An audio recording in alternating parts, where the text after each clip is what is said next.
Good evening, fellow ghouls and specters alike.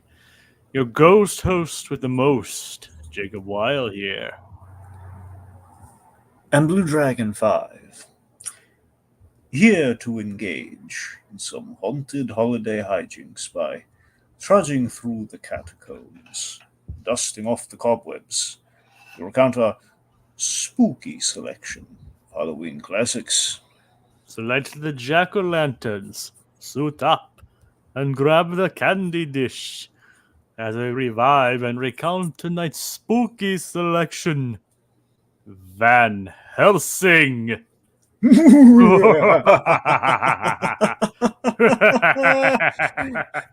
blah blah. I do not do the blah blah blah.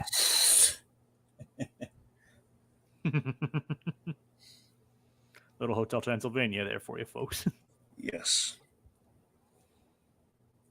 Alright, so yeah, that's right, folks. We're doing this underrated cult classic from the mid 2000s, celebrating the 20th anniversary of none other than Van Helsing. The Dragon. Why don't you get us started? Yeah, so I had always heard about Van Helsing, and there was always a lot of buzz about it. With given it was basically people have seen the X Men or they've seen the Wolverine movies, and it's like, oh wait, you mean Hugh Jackman played another kind of if not superheroes, kind of superhero esque or superhero adjacent kind of property, kind of an action sort of franchise. An action hero, just Yeah. So it's like, oh wow, why aren't we checking this out? Then I had seen it on, I'd seen the opening a few times. I'd seen the opening on TV. Like the whole Mr. Hyde section. I'd always have seen that. And years later, I'd seen Nostalgia Critic review the movie, and that was kind of the.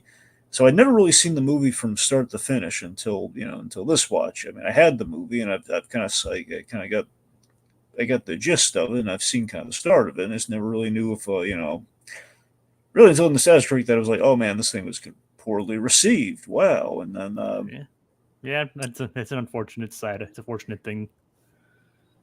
Yeah, so I'm here's the thing. So having fully watched the movie now, here's the thing. I'm not crazy about it, but I do see there was a lot of potential. I think it was close to something. It's really a cumulative effect. It's mostly in the writing. It's the writing, it's the pacing. It's kind of the plot in conjunction with that, and there's some other stuff here and there. It's just there feels like there is a lot wrong with this movie. There is a lot of charm. There's stuff that I like about it. And it's just kind of a shame because it feels like there's a really good idea here, but if I had to distill it down to something, it kind of feels like we went to Hollywood with it. We went to kind of big and like we're doing a movie. We got lights and wire rigs and everything. Yeah, or something like scaled back a little. I think maybe it could have been something a little more. Well, I think so. Maybe more deserving of kind of the cult classic kind of label there. This feels like okay. This is kind of like the bargain bin at a Walmart kind of move. You see, that's where I'm going to be a little bit of a disagreement on you there. I mean, I personally really enjoyed Well, this. maybe Walmart's they made more FX. It feels very FXy. I mean, maybe, but I wouldn't even say it bargain bin kind of thing. Yeah, I know bargain bins. Yeah, it's a little harsh, but I'm saying honestly, that's probably where I got it from. That's what I'm saying. I see it. For it was a time where it was all the time. It was in like the bargain bin, like a Walmart or something. Oh yeah, that's where movies that underperform go, unfortunately. Yeah, that's a thing. So I mean, in that respect, it's kind of like it kind of feels like a movie that would end up there, where. I mean, I personally kind of enjoy. I mean, I kind of like that old school campy kind of feeling. Like it is a throwback to obviously like a throwback to the Monster Mash genre. Yep. I'm kind of a fan of those, but obviously it's with a bigger budget and you're able to pull off stuff that they weren't able to do before. I mean, think about it. If people like in the 40s saw this, they would have loved it. Well, of course. I mean, oh yeah. So I mean, that's kind of like my mindset going into this. Like, you might kind of have to have an appreciation of the monsters as well, or just like one of those. It's kind of like one of those turn your brain off movies. Maybe I could call this like a guilty pleasure movie. Well, Like no, they, sure, it's absolutely a guilty pleasure, but in that respect, nothing wrong within that, it's just like one of those, that you just want to enjoy something. You just turn off you just want to turn off your brain for about 2 hours, and just enjoy a kind of a good time. There you Yeah. go. I mean, that's the. I mean, admittedly, I can probably say it doesn't hold up as much as I remember, but I still really enjoyed it, and I still like to why I still got a lot of got a lot of fun out of it, and that's all I can ask for in this kind of movie is that it's kind of that it's fun. Hmm. And again, despite all the bad reviews, there are actually quite a few notable critics that gave it favorable ones. Like Roger Ebert gave it 3 star, gave Yes, it he three. did. So he was. I mean, it's not like he gave heaping praise to it or anything, but he still enjoyed it and thought it was a good watch. Yeah.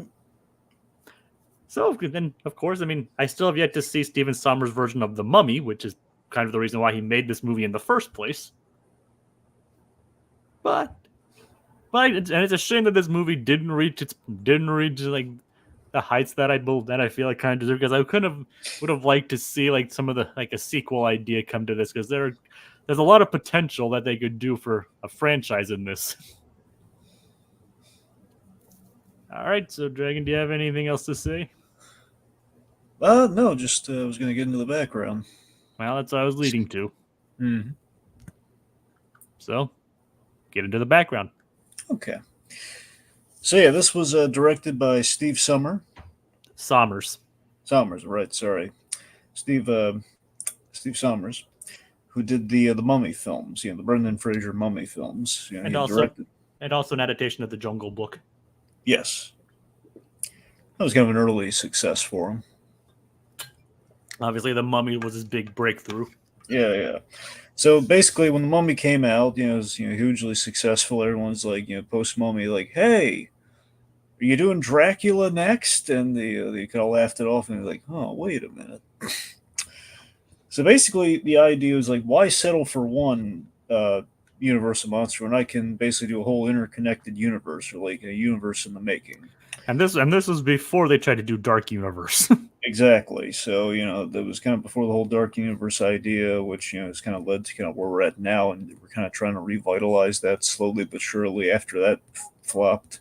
The funny thing is, like, because the Dark Universe actually kind of made people look back at this more fondly. Well, yeah. So that's the funny thing. Well, for sure. Anyway, so specifically, he wanted to tackle the big three. You got Dracula, you got Frankenstein, you got the Wolfman. Of course, the classics. There was some talk of the creature from the Black Lagoon, but he didn't quite make the cut because it was getting really crowded. Yeah. Because basically the realization was like, well, all these guys traditionally they inhabit the Eastern European setting, Transylvania. So it's like, well, they would kind of be in the same locale, so it would probably fit. Anyway, so they got Hugh Jackman post X-Men and pre X2. So this was like the prime opportunity to get Hugh Jackman when he was kind of young and hungry, and just kind of like everyone's recognizing for Wolverine. So especially given what happens to Van Helsing in this movie, it seemed rather appropriate. And of course, Kate Beckinsale after the success of the Underworld movie. Which basically was a thing where they initially didn't want it. They wanted Kate Beckinsale, and they said, okay, no, she's never going to do it. She just did Underworld. We're not going to give this to her. But no, Kate Beckinsale's like, yes, please, desperately, I want more like Underworld. Yes. She signed on him. Basically, the only thing she didn't like about this movie was the corset. Well, yeah, I mean, who can blame her? I mean, here's the thing. One, she's just wearing a corset, period. Then two, it's like, hey, you're going to wear a corset, and we're just going to throw you down a bunch of branches. Yeah, she basically burned it after the movie was done. Yeah, I don't blame her.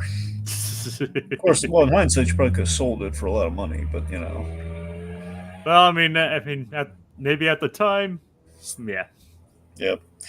Anyway, so let's see. So Hugh Jackman, he really took on the role because he was drawn to the idea of playing an Errol Flynn type, which I think is a really, really cool thing. Plus, Hugh Jackman does have a great fondness for horror films. He specifically, he always wanted to play Jason. Oh, nice. It's always weird to me that he never has used his clout to actually play Jason, though, because it feels like something he could actually get away with. Yeah, he probably could. Yeah. Anyway. I mean, he could probably also play any of the horror icons, like maybe even Freddy Krueger. Well, I mean, look, Hugh Jackman's got range; he can pretty much do anything. And plus, I mean, in the grand scheme of things, we have we have Deadpool as kind of our Freddy Krueger in terms of look. So Yeah, I mean, but I don't think Ryan Reynolds will be able to pull off Freddy well, no, Krueger. I'm just saying in terms of look. With the whole Deadpool makeup is what I I'm just mean. saying, obviously he's got the look for it, but I just don't think. I mean, as much as I love Ryan Reynolds and I think he's talented, I don't think he'd be a good fit for that. Right, of course. I mean, honestly, like late stage Freddy Krueger, like kind of the campy era of Freddy Krueger, you might be able to pull that off. Yeah, but not like legitimate No, horror, legitimate horror villain Freddy no, Krueger. no, you're right about that. All right. Anywho, I mean, that was like uniquely Robert Englund. He was able to pull both of those off. well, yeah. I mean, first of all, I mean, I don't think we should go around replacing Robert England, but yeah. Yeah. Right, anyway, Yeah, go on. so Van Helsing was basically planned to be kind of like the anchor of the Universal Monster Universe they were building there. So Yep. the idea is like perhaps if there were other films, Van Helsing would be kind of our connecting point to telling, bring in the other monsters, like perhaps a sequel or something might bring in Creature in Black Lagoon and maybe the Invisible Man and who knows, who else? Maybe the Bride of Frankenstein. You never know. So they shot mostly in the kind of the Czech Republic and Canada. Two very different locations. Yep, it was a 109-day shoot, pretty extensive. Oh yeah. And they wanted to subvert the whole Dracula bloodlust thing, which is why we have the Frankenstein plot. Which I don't think they ever copped to it, but a little bit of Abigail still made Frankenstein. In my head canon, I like to think that's where they pulled that from, which I'm impressed by. So Alan Silvestri, he did the score on this, the wonderful Alan Silvestri, who Oh he yeah. went on to do nothing of note. I like Alan Silvestri's score in this. I mean, his guitar, the guitar in this is just epic. Yeah, it's not like Silvestri went on to do anything that earned billions of dollars. Of course not. Yeah. I mean, just a couple years before this, he did Lilo and Stitch, so that's pretty notable. Yeah. And not to mention a small movie called Back to the Future. Oh, come on, that's an independent movie, Jacob. I mean, come on. Didn't he do like I think he did like what was it called again? That show about the puppets, like the Avengers or something like that. Yeah, yeah. I mean, there's a show called. I mean, there is a puppets called the or is it? Yeah, there is a puppet show called the Avengers. All right. Anyway, So yeah, we're just being silly. We love Alan Silvestri. of course we do. He's great. Yeah. Okay. It's surprising he hasn't been contacted by Pixar yet. Yeah, that really is trippy. Yeah, who knows? Maybe one of these days. Okay. All right. So there's a lot of marketing tie-in stuff for this movie. Also, I should mention Weta Digital did the effects. Early, and it is noticeably early 2000 CG. Yeah, post Mummy Return CG. But I think for the time it still holds up pretty well. Yeah. If you're like this movie released in 2004. Right. Anyway, so there was an animated prequel to this that almost feels like a pilot for a TV show, if you ask me. But there's an animated prequel or prelude, however you want to kind of classify that. The London assignment. The London assignment. There was an attraction they did at Universal. Well, it was a planned attraction. Right. Well, I mean, didn't they did some like I don't know if it was like the Halloween Horror Nights or what, but they did something in relation to Van Helsing that was actually created and made, right? Well, I mean, I think it got refit into something else. Okay. And then they had toys and all sorts of stuff. So the point is they marketed the heck out of this movie, and ultimately, And also, they also made a video game. and a video game, and ultimately that was their folly. See, the film, from what I understand, the film made its money back, but all the advertising, the toys, and everything else, that's what sunk them. That's what basically made it like not made it like it pretty much just made its money back, and then it's like, hey, all the extra stuff for the marketing stuff, well, you're over. Yeah. So that really didn't help them, and I mean, even though the film made money on home video, which that's really where it really cleaned up. The film just kind of became this infamous flop. There were talks of spin-offs and reboots. They kind of have had the kibosh put on them over the years. it's got a bit of a cult status. It's going to come back into vogue 20 years later. But yeah, still, it's Like I said, due to Universal's other attempts to do like a rebrand of their classic monsters. more like an attempt and a half with that Tom Cruise mummy thing. But yeah, Yeah. all right, It's okay. just, it's essentially Steven Sommers did a better job at recreating the Mummy than whoever directed the new Mummy did. Of course, old no name. It's like I don't know. I think it was like Alex Kurtzman or something like that did it. I don't know. All right. Okay. All right. So it begins in Transylvania, 1887. Yeah. So this is so the opening of the movie with the Frankenstein creation. This is doing it in black and white. It's a really cool move because one, it's kind of a prelude to our main story anyway, so it would make sense if we're going back a year anyway. Why not do black and white? It would be, although it would have been kind of interesting if the whole movie was in black and white. Well, of course. I mean, I'd be on board for that, but I like that. Okay, if we're really trying to set the tone of like, okay, we're going for we're kind of trying to do a modern take on like the classic horror stuff, or at the very least, kind of a modern take, looking back at the classic horror stuff, like with the kind of the way Hollywood's kind of gone at this point, like circa 2004 with the action movie genre.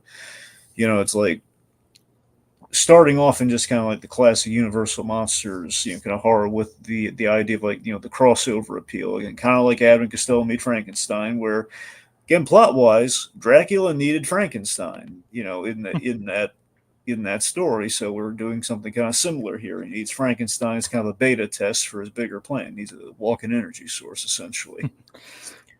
Yep. Granted, for here, it's an entirely different reason. Yeah. So, yeah, Frankenstein, let's say this right off the bat, even from this opening, I could tell this, man. Frankenstein, as always, pretty much. And they checked off a lot of my Frankenstein boxes with this movie. It's like, okay, I'm very on board for this take on Frankenstein. I love that he's like, he's cradling his dead father at the windmill. He's like, father, the windmill crashes. I'm like, okay, that's really cool. Oh yeah, it's basically readapting the end of. Mm-hmm. I mean, it's taking like where he created the monster and combining it with the end of the movie, and then adding Dracula into the mix. Yeah, that's pretty cool. Yep. As it turns honestly, out, like the both of our openings, I think, are very strong with Van Helsing. I will say that. Like, yeah, we have and of course the windmill crashing down, which is of course a classic scene in the horror movie, in the horror genre. Yeah. And then we find out that Dracula has something planned for Frankenstein's creation. Something that absolutely horrifies the doctor. Oh yeah. I don't know if I should say good doctor because obviously, who knows? That's what they call him. They call him the good doctor. Yeah, but that's from their perspective. Yeah. So yeah, even that horrifies Dr. Frankenstein. And of course the monster doesn't seem to want to be any part of it either, especially after they kill his father. Yeah. And he especially later, like, he just wants to exist. He just does he didn't ask for this, but he just wants to live. Something I kind of really like, I think subconsciously I really liked about this take on Frankenstein is that the actor and just kind of the design of this Frankenstein vaguely like, Peter Boyle's take on the Frankenstein monster. Oh, yeah. Little bit. I don't know how intentional it is, but I like it. Yeah, man, I kind of like how he kind of looks like a steampunk version of Frankenstein, the monster. Well, yeah. Like they're trying to get away from the classic Boris Karloff look, which I'm obviously all for. But I mean, I like that we have like the heads kind of in a similar shape, but when we see like the seams like come apart and everything, like that's really cool. And he has like the electrical power source within him. I love my design wise. I love like the little like the electrical heart kind of chamber that's built into the torso. I love it so much. The batteries kind of. Yeah, like essentially the battery. Yeah. Yeah. Basically, it's the conduit for the bolts. If you look at the bolts on the head, like there's like a little green panel that goes kind of like RoboCop. It kind of goes behind, like like RoboCop or Lobot, you have like this little kind of like kind of positronic brain kind of thing that's going on there. So it's kind of like a halo that connects the bolts essentially. So the idea is like if he charges the bolts, get hit by lightning, he becomes a literal living conduit, and that kind of goes through the heart and the bolts. So Yeah. it's all connected. So there's good logic to the design there. I really respect. Plus the fact that he's done practically. Oh yeah. Yeah, it's very impressive. For a movie that has a lot of CG, they did pull off the practical stuff quite well. Well, yeah, because having a fully CG character like Frankenstein, given how many times we see him, it would have been too expensive. They had to do it practically. Yep. And let's just say the villagers got on Frankenstein's case fairly quickly. Like he didn't even finish creating his monster, and they were ready to burn him down. Well, they weren't mad at the monster. Again, you saw them react to the monster when he was in the window. They didn't know there was a monster. They were trying to kill Victor Frankenstein for grave robbing. I said I did say Frankenstein, so I meant when I say Frankenstein, I meant the doctor. I said they're already trying to go after Frankenstein. Okay. I didn't say anything about the monster. All right, be that guy. Fine, okay. Since they're both here, we have to be specific. Yes. And I read the book. Well, you can call him Doctor. Yep. All right, Victor. Then they went after Victor. There you go. So there you go. Anyway. And of course, Igor's betrayal. Yeah. What do you think of that? Yeah, Igor's I love that it was like nothing personal though. He did like the doctor was like, he pays me though. Yeah. Oh yeah. It's like, you were good to me, doctor, but he pays me. That was a good line. Yep. I mean, it kind of just cements like he's just that kind of petty guy. Oh yeah. Oh yeah. I did find it distracting that Igor looks a lot like the head Transylvanian guy. Kind of. That was an odd choice, given them both long, like lanky white hair. But they have different enough faces and designs. Well, no, the difference is one wears a hat. And a lot of other things, but I don't know if there's a lot of other things, but you even give Igor the hunch. yeah, so speaking of which, let's head on to the introduction of our hero. Okay, so this is the part of the movie that I have seen this whole Mr. Hyde sequence. So I was very familiar with this, and I have really liked this sequence from. This is the sell of the potential of Van Helsing for me. So we have Hugh Jackman. He's playing an Errol Flynn monster hunter type version of Van Helsing, which is basically young and kind of like de-aging Van Helsing a little bit is a pretty good idea, because the idea is like there's a lot of mystique and kind of build like looking at like a Peter Cushing version of Van Helsing, for example. There's a guy who's like this guy's really interesting. I wonder what he did to get to this point. The thing is, in the original story, he wasn't even close to being a vampire hunter. He was barely an expert on it. Yeah, so that's what I'm saying. This is very much kind of like, let's take the interesting media interpretations and let's kind of like bring him back a little. Yeah, turn him into a young action hero. And again, I do love like the Errol Flynn swashbuckler, kind of swagger that he has. It's like the gentleman monster hunter. I think that's a lot of fun. Of course, he's packed to the gills with awesome, gadgets. Oh yeah, I know you're a big gadget nut. I love the holy tools, my friend. I love the fact that he's got the holy gadgets. He's got he's got like the buzz saws and I love the grappling gun, and he's got some later on. He's gonna get even cooler stuff. Yeah, and even somewhat of a holy hand grenade. Yeah. So yeah, we meet him in Paris, where apparently he's wanted. And he's heading towards Notre Dame Cathedral. Now, this I do feel was maybe a weird choice. Just the idea that we don't have him going up against the Hunchback, but instead it's Mr. Hyde. Well, I mean, they do kind of explain why. He fled England and fled to Paris. No, that makes sense, Jake. It just feels like we're going to set in Notre Dame. We're going to have this big lumbering guy who's literally throwing a bell at him. And I think it's like meant to be like an analog to. Well, that's what it feels like. 'Cause you don't want him like beating up poor Charles Lawton, like that poor sympathetic Quasimodo. And the fact that Hunchback technically takes place in the 1400s. Yeah, that I'm sure that didn't help either. Yeah. Anyway, it's a cool fight, and Mr. Hyde again. I think, honestly, of all the CG in the movie, I think Mr. Hyde turned out the best. Yep, and of course voiced by none other than Robbie Coltrane. Mm-hmm. Gives him a good rough Cockney voice. Yep, and like the animation, yeah, I love how repulsive he is, like with the cigar and everything. He puts it on his tongue and then eats it. God, it makes you want to throw up. Yeah, I don't like smoking in any kind, and that makes me gag. Yeah. So yeah, I like the animation on this monster, and I just love the idea he's trying to bring him in alive, but this guy's not making it easy, and poor Dr. Jekyll takes the brunt of the fall. Yeah. Dr. Jekyll did not have a good fall. Not at all. And in the process, what is admittedly a pretty awesome fight between the two of them. Yep. Including dropping through the bell that was dropped on him, but hiding in the bell itself. Mm-hmm. Ended with the rose window being shattered. Yeah, okay, so that brings so again, in premise, I love the idea of Van Helsing's kind of like, he's the conceit of Van Helsing as a bounty hunter, essentially, with holy backing is a really cool idea. So the Order, the funny thing is, I was reminded of Muppets Most Wanted with that scene.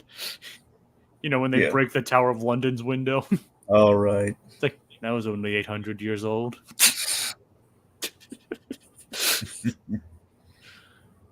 Yeah. Yeah. Anyway, so I love so one, just the idea of the Order is like, they're kind of like they're going after the monsters and as part of like a holy crusade, and they found Van Helsing, tabula rasa, like kind of basically he was a blank slate. He was kind of injured on the doorstep, and they took him in and basically kind of showed him the ways, and he made him like the most dangerous agent of the Order. Yeah, but that didn't come without its problems. Well, that's true. Bless me, Father, for yes, you've gotten quite good at that. Yes, I love his dynamic with the Cardinal. I love the Cardinal's like, you had to break the stained glass, really? Well, technically, he's the one that did the breaking. So that's my favorite exchange in the whole movie. Just that's right there. That's why Hugh Jackman took on the role, because you could have like the Errol Flynn charm of just like, well, he broke it. Yep, technically he did. Yep, I will say this with the whole tabula rasa thing, and we'll get into this with the writing. Maybe a little too similar to Wolverine, especially given that we don't really have like a really meaningful payoff. All right. Yeah. I mean, really, you didn't mind it? Didn't mind what exactly? Just the fact that it's the whole amnesia. Well, not amnesia. The fact that he doesn't really get. The fact that we had like a whole plot line where it's like, I don't remember anything about my past, and it's like, hey, I'll tell you about your past. Nah, it didn't feel like a little bit like, okay, Hugh Jackman played Wolverine, who's kind of an amnesiac, kind of like this guy, and nothing. Well, I mean, I didn't see the X-Men movies until after I initially saw this. Oh, right. Yeah. So, right. And amnesia is a common enough story anyway. I know, but it just feels like really similar, given it's the same guy and everything. It's like the year after he made the other movie. I mean, you can probably just chalk that up to coincidence, perhaps, but or just a character that he was really good at playing. I got to be honest. I don't think that in this very specific case, I don't think that was a coincidence. I think they were riding Wolverine's coattails on that one plot point they really didn't need in this movie. Well, remember they're probably writing the movie before X-Men came out, right? Well, I don't know. No, that's the thing. X-Men had already come out. This is before X2 comes out. Well, like I said, Dragon, I don't know. Anyway. I don't know how big of a fan Stephen Sommers is of the X-Men movies.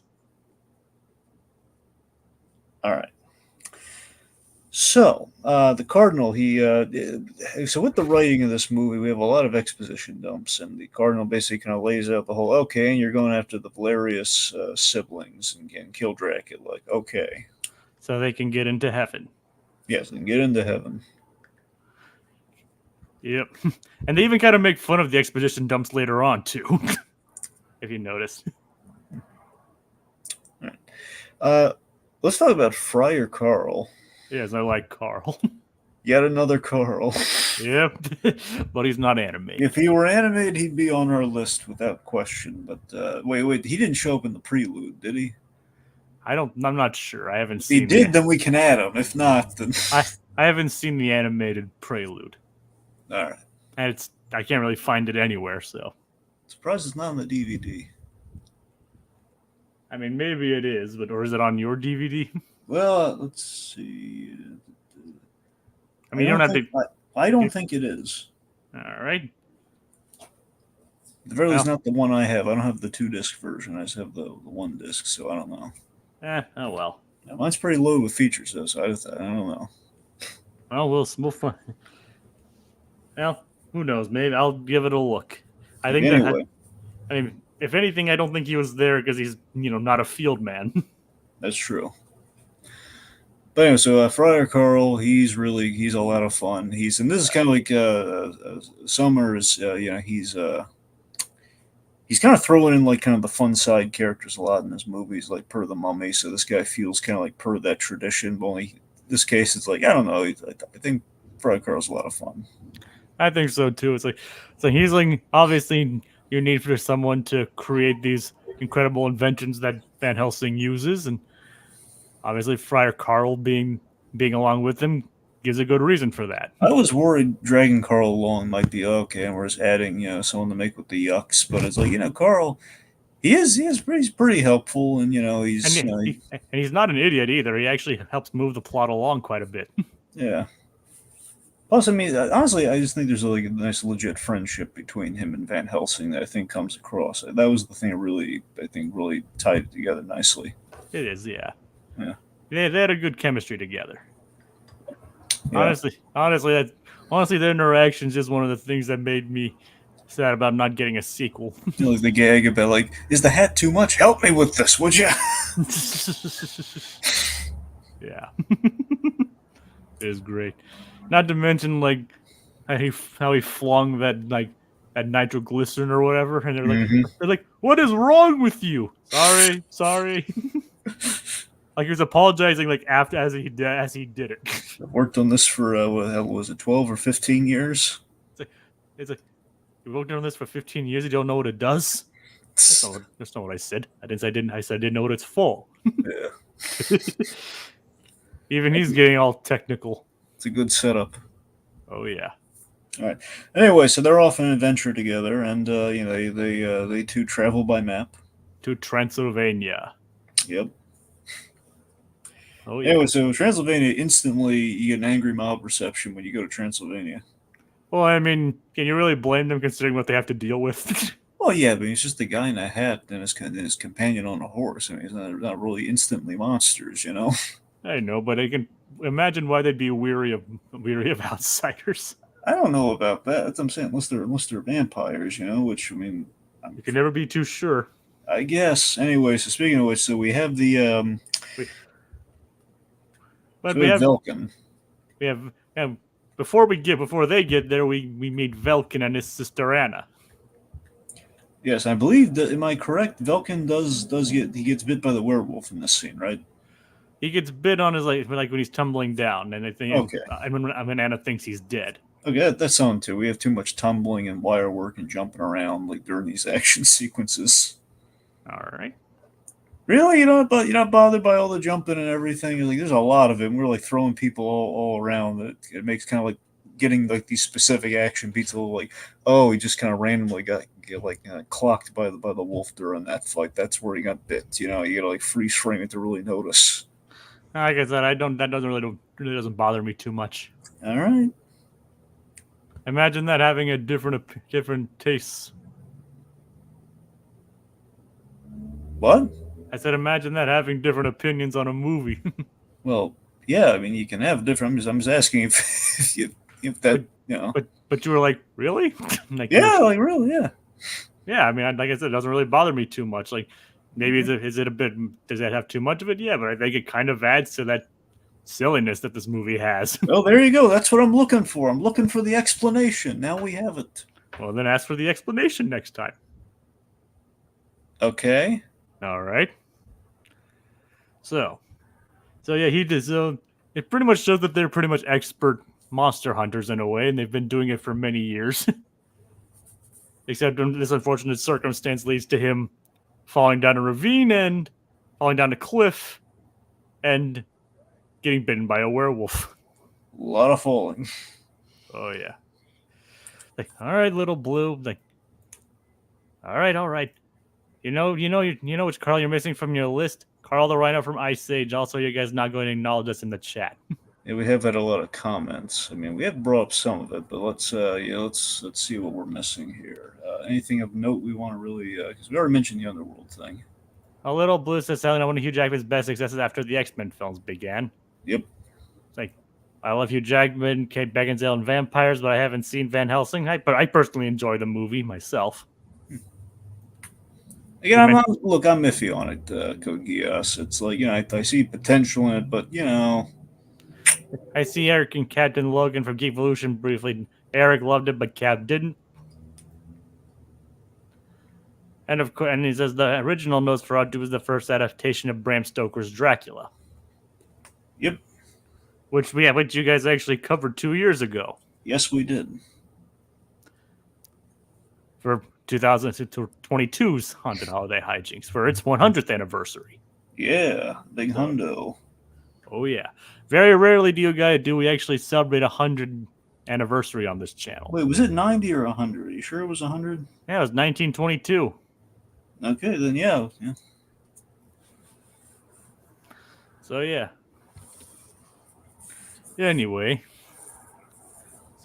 So yeah, Van Helsing and Carl arrive in the Transylvania town, and they're greeted by I'm assuming it's probably like the grave digger, and the grave digger in the top hat. It looks a lot like Igor. Yes, and Anna, who's like, as I talk about, we don't need your help. Oh, really? Yeah, Anna looks a lot like Kate Beckinsale. Yes, she does. Imagine that. I know, crazy, right? And what do you know? I think this Van Helsing guy looks a lot like Hugh Jackman. Okay, now you're just crazy. Now you're just making stuff up. Are you sure about that? Do you know Hugh Jackman to wear hats? I didn't think so. I usually wear sideburns.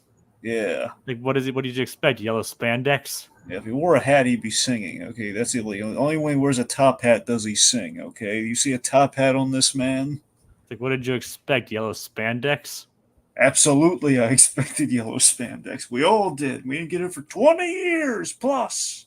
Well, too bad. Yeah.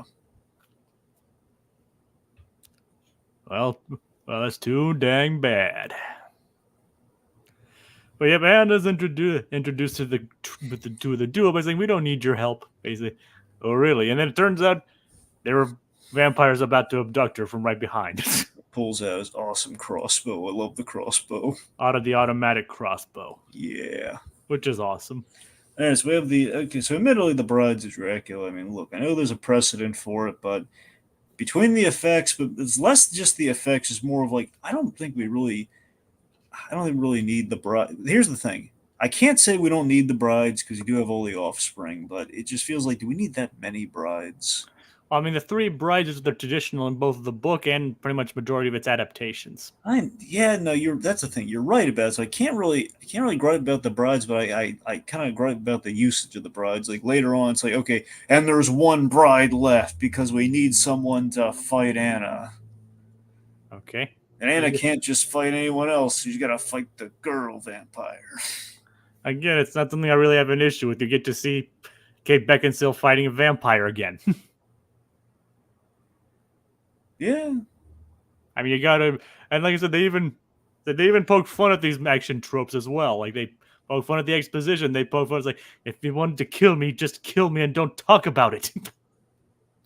Yeah. So, like I said, I don't have a problem with it. Like I said, I like that kind of stuff. All right. But as you were saying about the brides.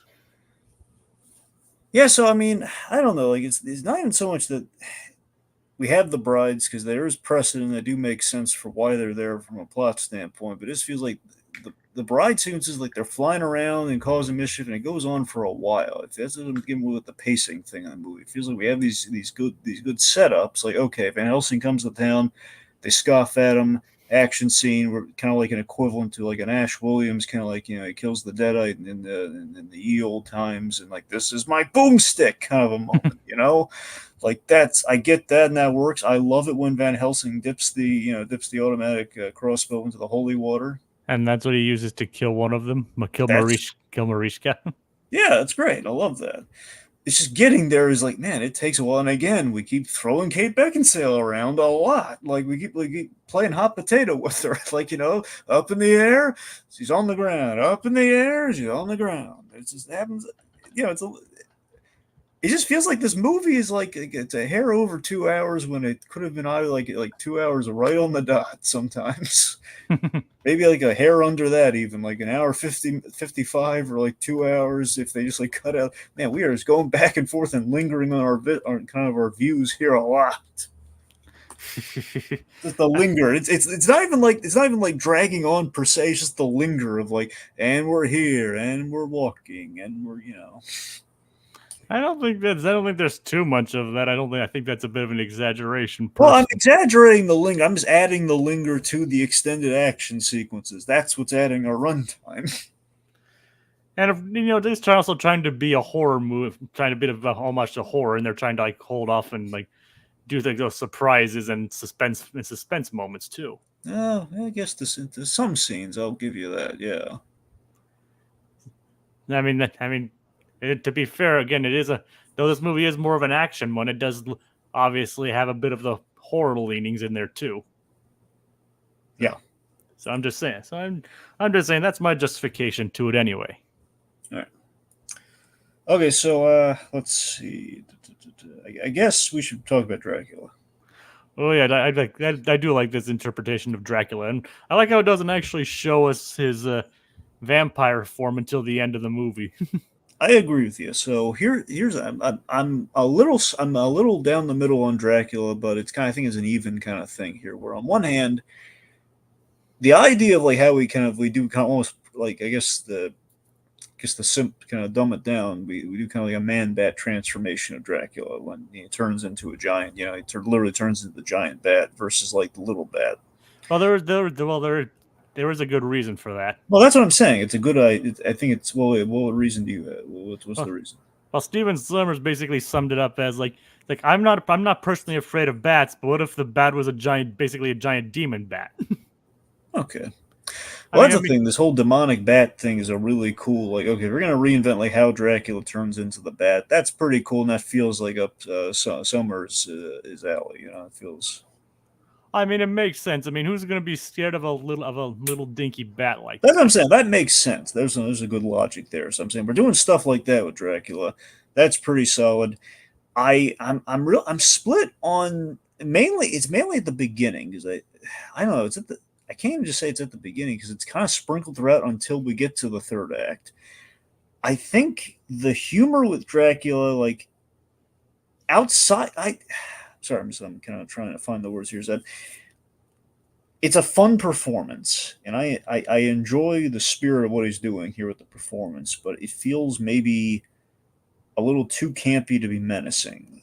Where it's like you kind of have to pick a lane at a certain point. Where okay, you can either have him be really menacing and terrifying, or he can be campy and fun. And I kind of like both, but it's having them both exist for the same character, it just feels a little inconsistent. Like, for example, our opening, I love our opening, and I can maybe in a vacuum I can appreciate him being a little kind of like comedic in that scene, but I don't know. It just feels weird. Like, and I'm just going to casually kill Victor Frankenstein, where that feels like kind of a big moment where he could be a little bit more like, oh man, this guy's a really cool, terrifying villain. Where it's like, yeah, I don't really need you. It's just really casually just killing him off, and that's going to be a big connecting point between him and Frankenstein. We just kind of pretty much made it a joke, like kind of a macabre joke. I mean, to be fair, at least it does establish it early on. Yeah, no, you're right. It establishes that. It doesn't mean I have to like it, but it's at least not 100%. Again, I'm just split on it because I think it's a fun idea to make add a little infuse a little humor in the Dracula. I like that the actor resembles Bela Lugosi to an extent. He basically is Lugosi with long hair. Yeah. I think that's cool. He's basically Lugosi with fancier hair. I guess you can kind of see that, but he does like I do like how he kind of like plays it up like a melodrama kind of thing. I I mean, mean, that's think the thing. It's like it just feels like he's. I mean, to the point where he's maybe hammy and over the top when everyone is supposed to be scared of him. That's the thing where I think he was just a little too over the top to be scary until he turns into a giant bat. yeah, I'd admit the bat is probably a good reason to be scared of him though. Yeah, I mean, for example, again, it's like the elements are there for a scary character. Like when we go to the masquerade, everyone around them are vampire followers, and that's a great reveal. That makes this guy pretty scary, you know. Yeah. But I don't know. It's just him hamming up in places. Really, it kind of wavers that for me. He's like the focal point of the weird aspects of the film to me. I guess Yeah, I That's mean, just like look. That's just me. That's just me. That's how I don't know. I think he maybe went a little big in places of the film. That's just. I mean, the way I see it, this guy's been alive for 400 years. He said he doesn't really feel much, so Yeah, maybe that's his way of, you know, going about life. It's like if he doesn't feel anything, he might as well be over the top about it. yeah. Maybe that's just me. All right. Like I said, I mean, I do see where you're coming from. Maybe I I could think have I struck. like both sides of it. I just feel it's a little inconsistent when we kind of shift tone like that with that character, given that he's like the important character of the film. I said maybe they could have struck a finer balance there, Yeah. but again, like I said, I can kind of forgive it in some way, but I see where you're coming from. So in connection with that, just this is where we get into kind of the writing stuff, where I I question why Velkin. Maybe you can tell me, like, why does Velkin as the werewolf serve Dracula? I mean, if Dracula is a kryptonized werewolf, Well, they've explained it. Like he uses the werewolf for basically for power, and the werewolves don't actually know. well, he's The werewolves don't actually know that it's his weakness. well. Okay, Jake, that's still not answering my question. Like, how does why is he serving him? I think it's to help his sister, like in a way. Like I don't think he, like, and it's also I don't think he had any choice. This is what I'm saying. The movie doesn't really give me like a thing of like, why is he serving him? Like, it seems like, hey, I don't want to be your power source. I don't like this. And he finally is again like he can come and go as he pleases so long as he serves. And I got a question like we don't see a thing where Dracula's doing like the hypno eyes on him or anything. We don't. I don't really get why he's doing this. Like, I think the movie basically says that he's like kind of under his power already. Like if it takes too long to change back into a human or get a cure, he's under Dracula's power. I mean, sure, but that's really like it's a little. I don't know. It feels like a little vague. I mean, I'm not saying it's not vague. I'm just saying technically it is explained. I mean, yeah, it's a very throwaway line, though. It's very throwaway. I mean, I'm not gonna deny some of the problems this movie has. Yeah. But I'm just saying I'm trying to justify that it does explain. I didn't say it was necessarily a great explanation, but this movie just basically is like, okay, how cool can we make this thing?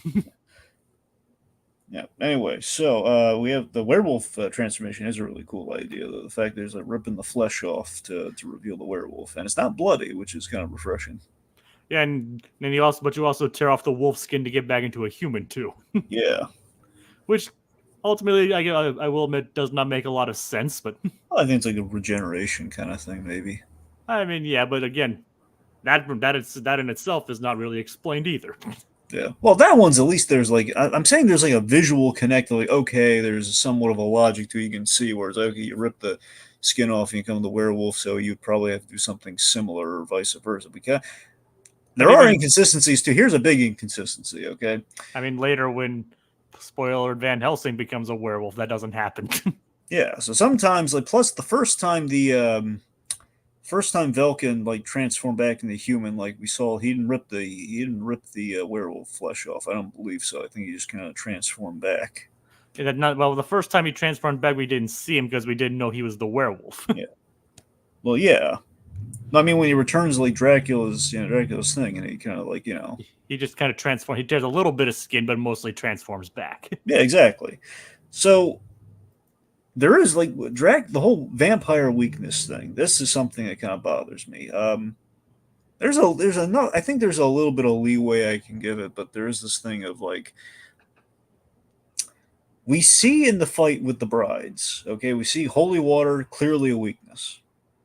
Yeah, to the brides. That's the thing, though. Okay, it feels really weird that later on we stake one of them through the heart and it absolutely works. Now Dracula, though, we stake him, and we say that he's unkillable. And this is a thing that sometimes takes on Dracula to kind of play it one of two ways: either all the usual vampire weaknesses do work on him, or I can't even say they.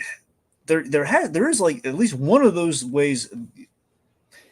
I don't know. Actually, I'm trying to think of it now. Yeah, we usually all the vampire weaknesses traditionally do work on Dracula. It was like the first time I was like, okay, so he is pretty much unkillable, which feels kind of. It seems like sunlight's the only thing that could actually legitimately kill him because it would be like unending. Again, that is actually kind of closer to the book than most adaptations, because like sunlight doesn't actually kill him in the book. Like he just technically weakens him, and he's actually Really? So. yeah, he's actually killed with knives in the book instead of stakes. Oh, but that's what I'm saying. There is something that does kill him in the book, though. Yes, because the stake through the heart still kills him in the book, right? Like it's actually like a knife through the heart, but he gets impaled through the heart. It's like if I remember correctly, yes, like that. I think they like slit his wrists and slash his throat or something like that. All right.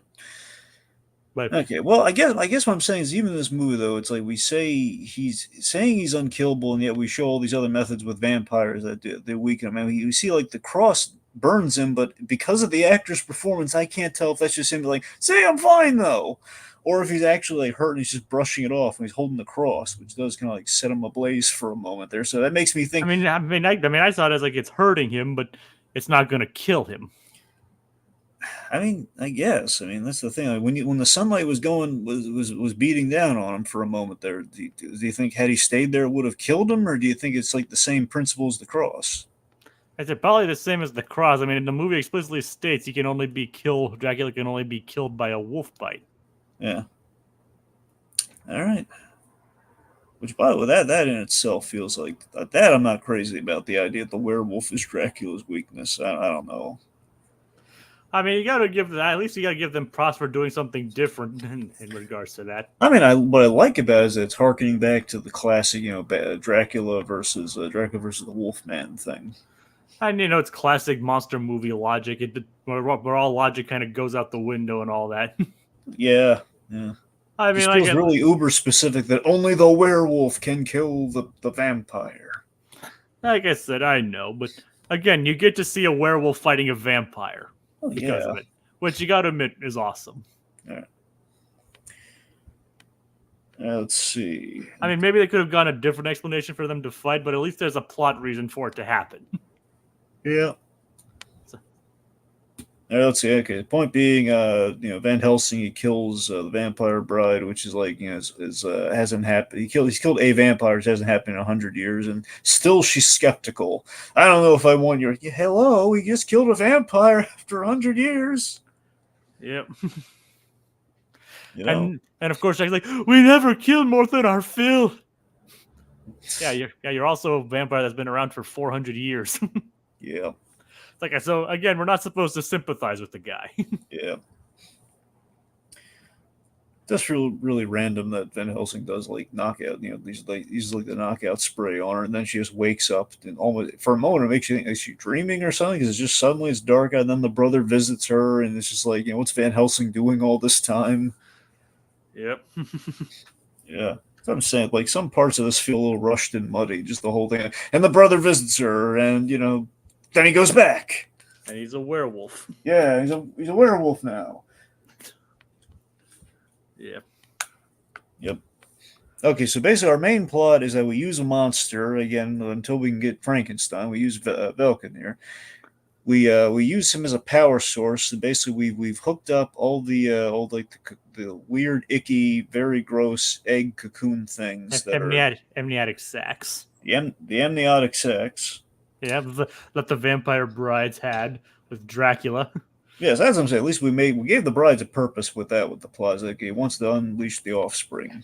and and I have to admit, like, it is a pretty interesting idea to have it have it basically be born dead. Well, Dracula, vampires are undead. It only makes sense that their offspring are born dead, Yeah.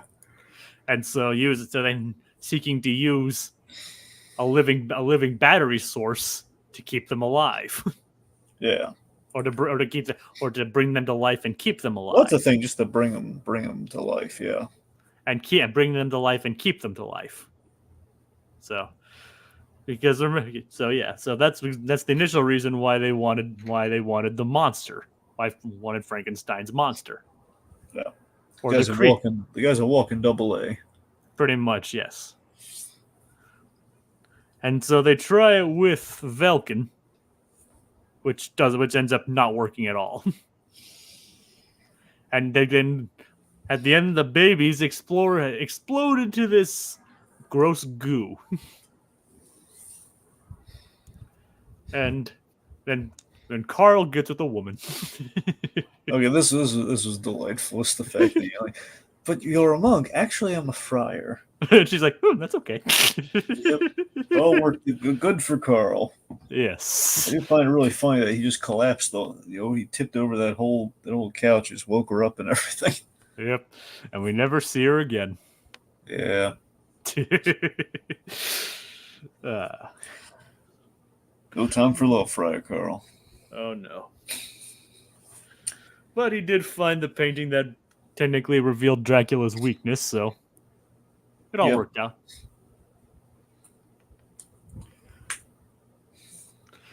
All right. So what next? So what do you want to talk about next, then, Dragon? Well, I guess Van Helsing and Anna, they find Frankenstein, which I want to say they find him in the ruins of the windmill. Yep. So another really great idea here. Van Helsing, he has a code about only vanquishing evil, not only the evil monsters and evil stuff, which means Frankenstein. He's a peaceful creature. He didn't do anything. Which was brought up earlier when mentioned. He's like, well, it's like that's all well and good. You see them as monsters, but I see them when they die and become the men they were. I mean, sure, because that scene early on explored like the humanity within him. Yeah. He doesn't like necessarily needlessly killing these people. Yeah. And obviously he wanted to help the monster live a peaceful life, which is cool. Yeah, I mean, again, this is I already mentioned how I like Van Helsing and Carl's dynamic. Being the Frankenstein fan that I am, I do love Van Helsing having a bond with the creature as well. Yeah, it is pretty nice. Yeah, and I like yes, the guy who plays him is a bit of a ham, but he plays it up really well. Yeah. I mean, you don't think so? I mean, not as much. I think Dracula's hamming up far more than our Frankenstein actor, but I mean, they're in good company, I guess. But like I said, that's one reason why I don't mind it too much, because this movie's like full of ham. Yeah, and who doesn't like a little ham, John or otherwise? It's ham or cheese. Yeah. Let me put it this way: I think maybe we're getting a little more ham from Frankenstein than we're getting cheese from Dracula. Yeah. So, Steve, let's get back a bit. What do you make of the random scene where the gravedigger tries to kill Van Helsing? Yeah, it's pretty dumb. I mean, I thought it was pretty funny though. I mean, I like this. It's like a weird funny beat that like the hat just kind of lands on like the fence post or the stick or the shovel. On the shovel when it lands like perfectly in the grave that he just dug. Yeah. It's like he's like you've never known you're gonna need a new grave, and then he lands in the grave himself. I don't know. I just thought it was pretty funny. Yeah. And he kind of deserved it for being a prick earlier. Well, absolutely. All right, so they're friends with the They become friends with the monster, and then, unfortunately, Velkin sees them. Yeah. So basically they're going they're traveling via Transylvanian horse carriage, which is like the fastest way to travel. So we have this high speed chase. The monsters basically the monsters has the death wish because he wants the dice, so Dracula can't use them, and they don't want this innocent creature, this innocent monster to die. So he's all bound up and chained, and Carl's in charge of them. Yeah, it's like he doesn't really like foot. He doesn't really get off on a good foot with the monster. Nope, but then we have this really great moment here where like, hey, like free me or your friend is dead. Basically, he helps Van Helsing when he's dangling precariously off like a cliffside. Yep. Just the Then we human. It's like, is that a man? Well, technically, it's 7. That's such a good line. Yeah, it is. I'm not joking. That actually might be the coolest line of the movie. It's like, actually, he's 7 men. Yeah. So go on, Dragon. Anyway, so the fight happens, and we have the bit where Frank gets freaked out by the fire. Yeah, what you need, and we saw the genesis of that fear. Yep, earlier with the burning windmill, so he has a reason to be afraid of fire. Yeah. So Remember, kids, fire bad. only you can prevent windmill fires. You know how? By not being an angry mob. Yeah. So in the aftermath, Vulcan got killed. Yep. You know. It's like, and it's a shit, and it's Anna didn't want to kill him. Like, gets mad at him for trying to kill Velkin quite a few times throughout the movie. Oh yeah. Because it's like she still claims that that's her brother. It's like, he's not your brother anymore. So again, there's a whole like humanity within the monster. Like, is there something worth saving? And there's like Van Helsing dealing with his guilt. It's like he doesn't, and in fact, he might not necessarily want to remember what his past was. I'll give the movie credit here, even though it's kind of a blink and you miss it sort of thing. But it's kind of got like a kind of a vague foreshadow. Yeah. Dr. Jekyll and Mr. Hyde. Yeah. It's kind of a little bit of a nod to the duality of like the whole monster turning into man thing. The fact that like there's a regret over not being able to change him back in time. Yeah. Kind of amazing how 2 days in a row we kind of talk about the duality of man. Yeah. And both involve bats. Yes. So kind of funny how that works out, huh? Yep. All right, okay, so we revealed Van Helsing has been bitten and Anna's been kidnapped. Frankenstein's like, he kind of points out the irony of this of like, I hope I hope the hunters that go after you are as passionate. I do have a random question. Speaking of, But did Batman ever have a werewolf as an enemy? yes, Oh, really? yeah. Explain as briefly as possible. Well, there's an episode of Batman the Animated Series that adapts it from the comic, but yeah, there's it's Anthony Lumpus. I think he's called the Wolfman, or oh God, I'm trying to remember. I don't think it's just Man Wolf. I think we feel we just call him the Wolfman or Man Wolf. It can't be Man Wolf. I think it's just Wolfman. Anyway, yeah, basically, kind of an athlete, kind of Olympic level athlete, kind of rich guy. He was losing. He basically wanted a steroid to win essentially at the Olympics, and the steroid, it was derived from like wolfsbane or something. It was derived from like werewolf. It was like kind of like Dr. Emil Milo was a guy who's like the precursor to splicing, like we have in Batman Beyond. Essentially, this guy experimented animal DNA, and that's how the guy turned into a werewolf. Interesting. Yeah. Yeah, And yeah, it's pretty much so. Batman has fought a werewolf, yes. So obviously not as memorable as Man Bat. No, God, no. That's what I'm saying. Because of that, it can't possibly be Man Wolf. I think it's just it's either. I think it's just the werewolf. I mean, that makes sense because I know Spider-Man has a werewolf enemy. Well, yeah, that's and a vampire man. I know Batman's gone up against several vampires. Yep. So I was just wondering if he ever went up against a werewolf, and thank you for answering my question. You're the resident Batman expert. Yep. So there you go. There you go, folks. Now you know that Batman's fought a werewolf. Yeah. So anyway, so where were we? Also a Frankenstein. No, Solomon Grundy. Yep, there you go. He's also more famous than the werewolf. Also the actual Frankenstein. Huh. I'll need an explanation for that one later, but we probably get off the topic. All right, we should get back to the other Batman. So we got the Masquerade. Yeah. It's a cool idea, but why aside from our plot reasons, why the acrobats? Make it look cool and give a reason as to basically give for a reason to sweep Anne off her feet. Yeah, but it's like, well, why acrobats? Like I said, it looks cool. Yeah. Like this movie just operates like, okay, does this look cool? Yes, let's do it. But here's the thing: when he makes the switch, it's that poor acrobat. God knows what. I don't know if he fell or he stumbled before doing because again, he's not catching him. Yeah. Like, Van Helsing just killed the Flying Grayson's ancestor there. Oh God.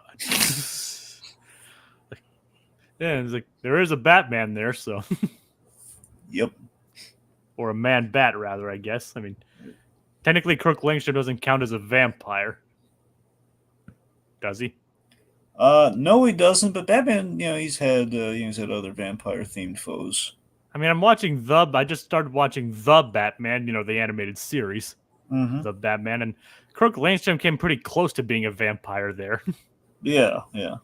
But I think he's just more of a guy who transformed into a giant bat. So, but of course, Batman versus Dracula. There's that too. I have seen that. Yeah, Batman the Animated Series. Technically, Kirk Langstrom is a fruit bat.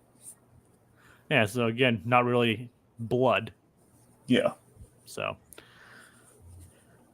it's kind of interesting how we can bring up Batman even in this kind of situation.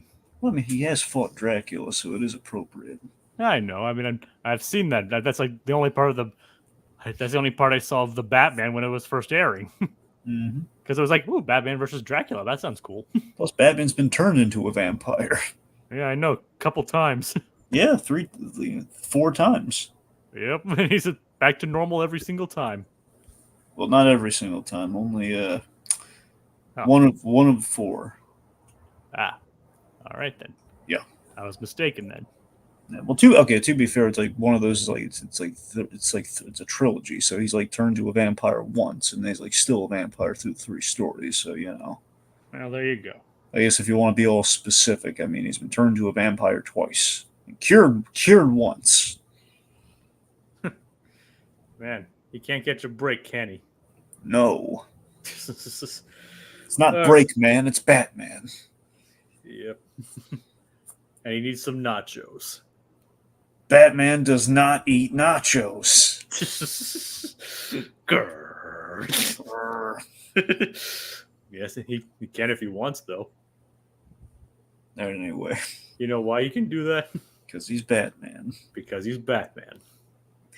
All right, so we have this fun twist in the whole mirror thing with the vampire, where it's like this portal that we unlock. Yep, and like I said, they kind of point out, and they also point out earlier, it's like he's how Dracula's like the son of and his ancestor. So look, I will give you credit here again. I like the way in which the exposition is presented here, which is Carl's going a mile a minute. He's using all these great visual aids all throughout the place. He's putting the elbow grease. It's like that's fun. And like I said, with the whole exposition that Anna and Dracula are technically distantly related, he's like, yeah, everybody knows that. So that's the thing. I can accept that just in terms of, okay, look, they know this exposition it's at this point they know it's kind of like a nonsensical plot of sorts, but it's like, hey, at least we present it in a fun way. So I'll give you that. They know what they're dealing with. Yeah. Yeah. So, like I said, I'm not going to deny the plot is out there, but that won't save them from the whole like, hey, I'm Dracula. I'm going to present my other half here, which essentially is most traditionally Van Helsing. with the fact I'm going to keep calling him Gabriel and really tout up this whole like in some pretty decently acted scenes like, hey, you and I are linked and I know something about your past, and then we're not going to pay it off really. Yeah. Yeah, like that I can't excuse. I mean, they don't really show much of the fact that Gabriel Van Helsing is the Gabriel. Yeah. I mean, it just happened. Just kind of thrown in there.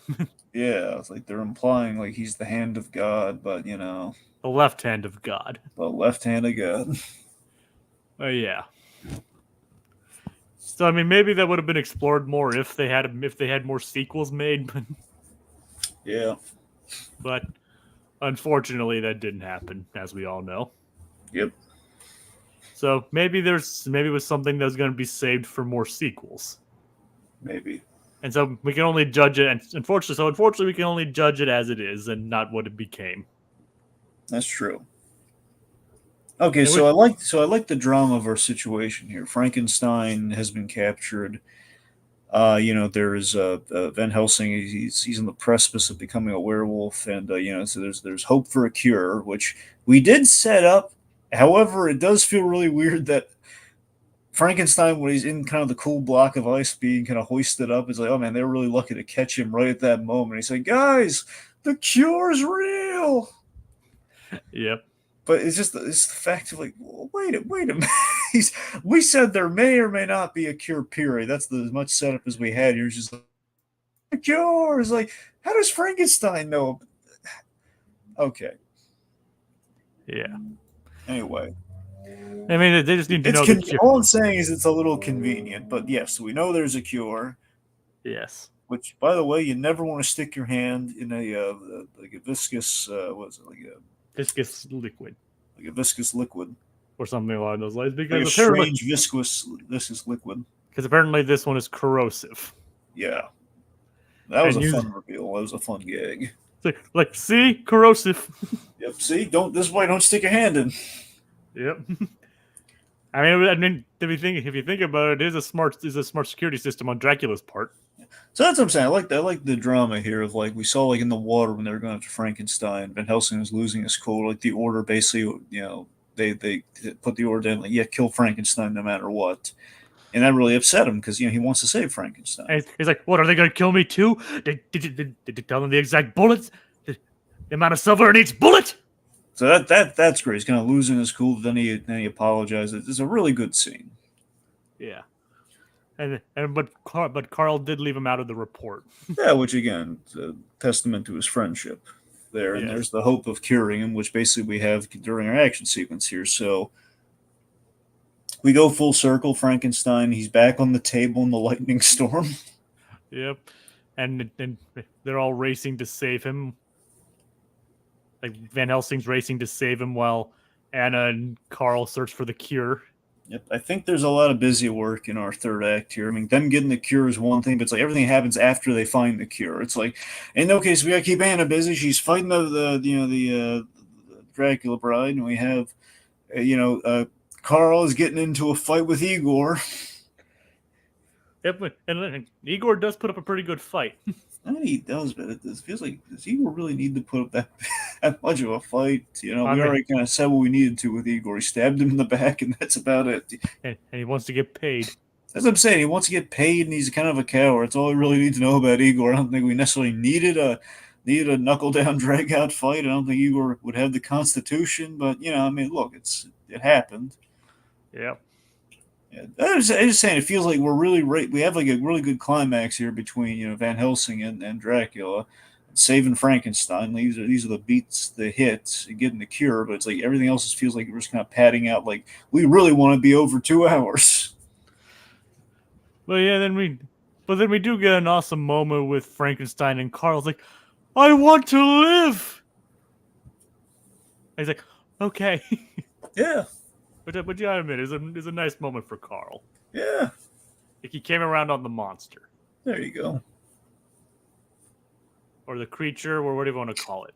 Well, I mean, it's the monster. I threw creature in there for variety, but really, it's the monster. Yeah. Or Frankie. Yeah. Yep. Or just Junior. The monster, yes. Lou Costello calls him Junior. Frankie Jr. Junior! Sandra! Junior! Oh, God. And we did that movie a couple years ago, too. Yes, we did. Another classic Monster Mash. Yeah, that's a real Monster Mash, kids. I mean, you don't think this is a Monster Mash? No, I mean that was like literal. That was like the class. That was like the big. That was like pretty much. They had like all three of them at the same time before we get this. You know, that's what I'm saying. We had like all. Yeah, that's how we got all the monsters at the same time during like the third act of Abbott and Costello Meet Frankenstein. Man, that's we have Dracula fighting the Wolfman all throughout the thing. We have our comedic duo running around during this scene. And we have Frankenstein trying to get him too. It's a quick question. Did we ever, speaking of Monster Mash, did we ever do like Thriller? You know, I know we talked about it. I don't know if we did or not. I can't remember because it was just a music video. I don't know if we ever did. I mean, we kind of mentioned to talk about it, like the full 17-minute John Landis directed video. Huh. But who knows? But anyway, so yeah, we do get that moment between them. Igor's dead, and then we get to the highlight of the movie. One of the highlights of the movie: Van Helsing versus Dracula. Yep, and Van Helsing's a werewolf now. He gives into it. He fights him, and yeah, it's a pretty big battle. Oh yeah, it's like fighting all around the lab. Like, I mean, sure, Dracula can fly, but the werewolf has agility and strength on his side. Mm-hmm. And it's a pretty vicious battle too. You don't see a lot of blood, if they ever do this movie again, I would like to like have him go full R-rated and add more and have a lot more blood. Yeah, in hindsight. Yeah. I mean, if they want to keep it PG-13, like add as much blood as you can before they make it R-rated. I mean, that's just me. You know, it would have added a little bit to it, but then again, 2004 and CG blood probably cost a bit of money here and there. It did. Yeah. So it's like I think if they had like better technology now, they could probably make this movie and clean it up quite a bit. That's just my thoughts, though. And like I said, the fight against Dracula versus Van Helsing is quite very, very well done. Oh yeah. Yeah, they're like all flying around, jumping all over the place, clawing, scratching each other, like with Van Helsing trying to get a good bite in. Obviously, the agility of being a flying creature helps. And so after some exposition here and there, like he briefly turns back into the werewolf and actually managed to bite Dracula and for ending his reign and killing all of Dracula's children. Yep, we kill a lot of vampire babies. Like so Van Helsing, baby killer. Yes, but they were undead, so it doesn't really count. I don't know. I mean, I don't know. I'm not trying to be political. I'm just saying these are monsters. That's all I'm saying. Just, you know. Yeah, undead monsters that had to be brought to life by basically kidnapping a sentient monster and using them as a battery and all that. So the rule book goes out the window when you factor in all the variables there. You know, it's like who can keep track at this point? Yeah, it's like they're undead, they're vampires. I think there's some ethicals. I think it's ethically okay. Plus, it's not even like you killed them. It's more of like, you know, Star Wars logic. You know, you kill the papa, they all go down. Yep. I mean, that is pretty much kind of again drawing from actual vampire lore. Well, that is true. Yes. Like, you know, they kill the master vampire and all the under.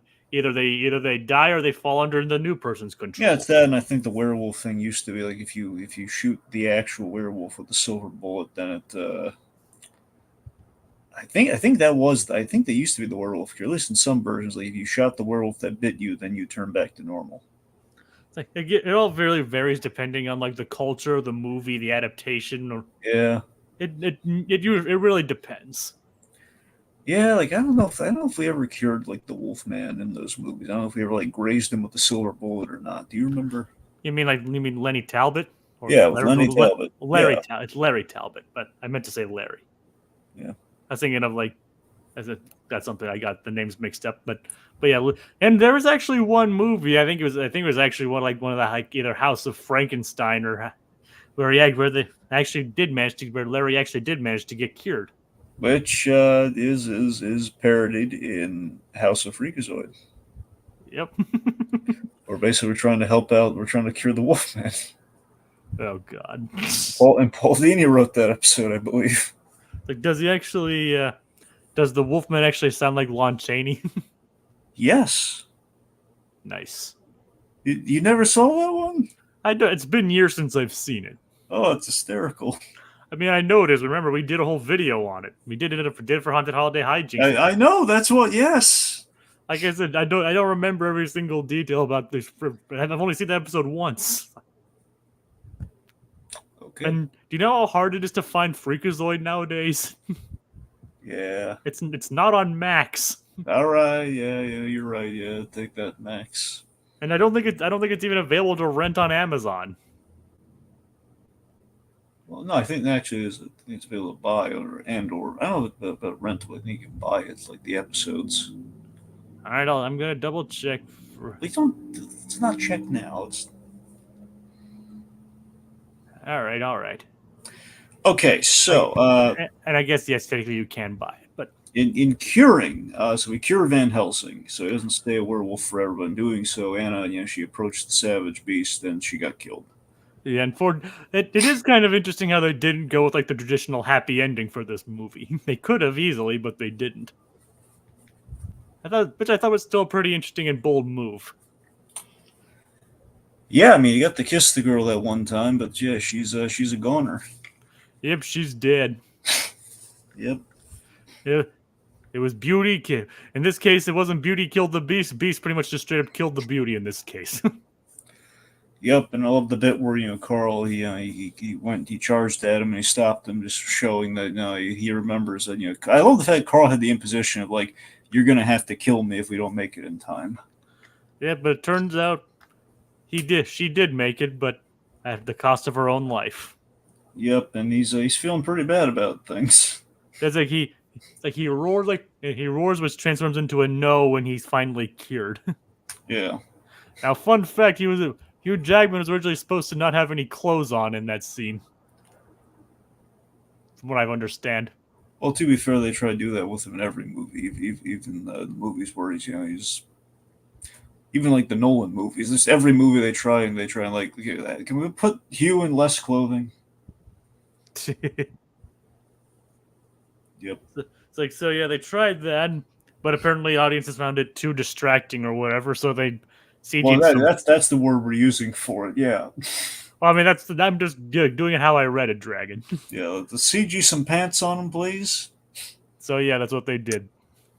Yep. They got to censor Hugh Jackman's body. Yep, they said the quote, the paraphrase Deadpool, they had to censor as smooth criminals. Yes. Yep. I mean, he straight up referenced this more like that in the first Deadpool movie too. It's like, hey, got a smooth pair of jewels down under. Yep. Isn't that what he says? Yeah. He's got a nice. Well, he's got a nice smooth criminals down under.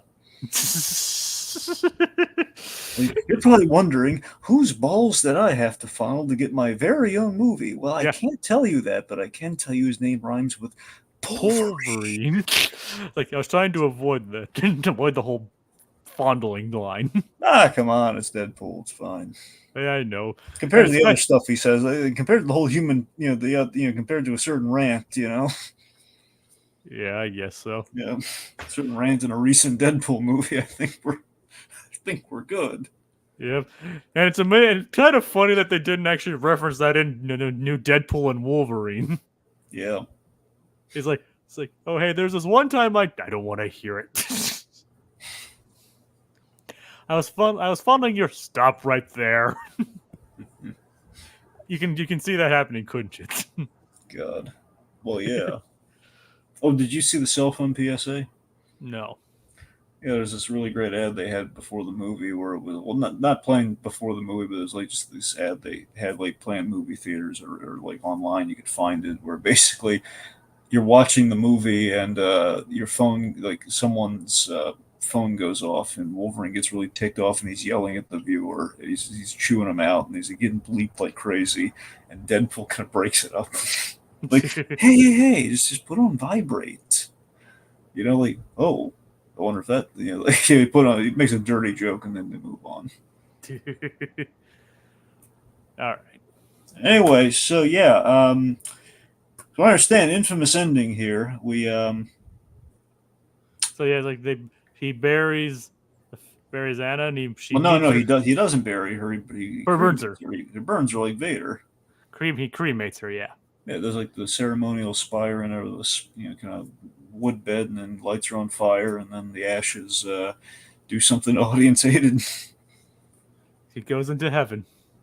Yeah, well, apparently what happened is, like, the test audience, they gave this the okay, and apparently when the final movie, everyone was like, "What the heck is that ending all about?" She's meeting her family in heaven. Yep, I mean, I don't know if I think it's the fact that it's in daylight maybe that hurts it. I don't know, maybe. I think by Yeah. moonlight this scene would have looked a little better. Well, maybe, but the rest of the movie was at night, and they wanted to have him riding off into the sunset. Yeah, I mean, it could have been sunrise though. Yeah, I know. Yeah. But yeah, like you see her face a couple times in the. I mean, I do kind of get to the point where, like, if they showed it like once or twice, it was fine, but they like kind of linger on it, and they're like, "Okay, we get it. She's in heaven now." I think too the problem is, it's like the thing with Anna is very,